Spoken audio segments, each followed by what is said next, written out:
Mahmoud Habib remembers the day he first met Benjamin Phillips outside what was then a Tucson mosque. All that remains today are the words, "Happiness is submission to God."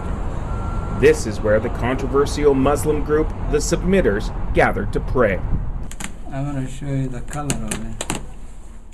At his home, Habib unwraps a copy of Dr. Rashid Khalifa's version of the Quran. Police say the self-proclaimed messenger of God's controversial interpretation of his faith made him some enemies. As we progressed through the interviews, it came out that he, Mr. Khalifa, had been reinterpreting the Quran based on a number system, and it upset a lot of people. And a lot of people from other countries, and he had been getting death threats from different sources. The threats were really getting too much. Habib was so concerned he bought a .22 caliber pistol for his embattled spiritual leader. That gun was found lying underneath Khalifa's lifeless body in the kitchen area of the mosque. Khalifa had been stabbed 29 times in the heart, lungs, stomach, and neck. There was so much blood, at the scene, and it appeared right away like this person had been stabbed multiple times.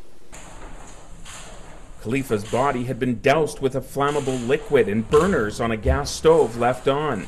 Police speculate that was in the hopes a fire would destroy any evidence of murder.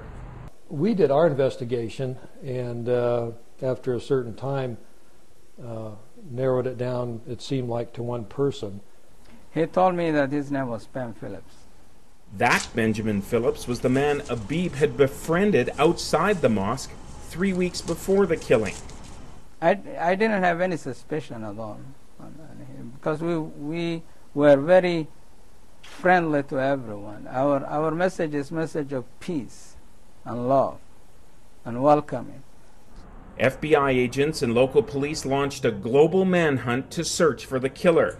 But the trail went cold until science caught up with a man living in Calgary, 54-year-old Glenn Cuthbert Francis. And thank God for DNA, because without DNA, this case would have never been made. That all comes down to whether Glenn Francis can be linked to the crime scene and linked to Ben Phillips. His lawyers call the links unreliable. At an extradition hearing, court heard a myriad of names and aliases. In 2006, Tucson's newly formed cold case unit jump-started the search for Khalifa's killer. Police believe Glenn Francis of Calgary can be linked by fingerprints and DNA to the crime scene. The DNA that you all have in Canada is a match to what we have here in the United States as a known sample for the same person. So that's one connection. In addition, since Mr. Francis has been in custody in Canada, his fingerprints have been taken again, and those fingerprints have been compared to the known fingerprints that were taken in 1994, which were already a match to the apartment here in Tucson, and again the fingerprints match. So that's why we believe that this is the same person. Back at the Submitters' new mosque, the faithful gather for noon prayers, still looking for answers about their imam's death, still confident justice will be served. It was an assassination, and the truth will come out. It's very frustrating, but we do believe that judgment will come soon, even if it takes 100 years.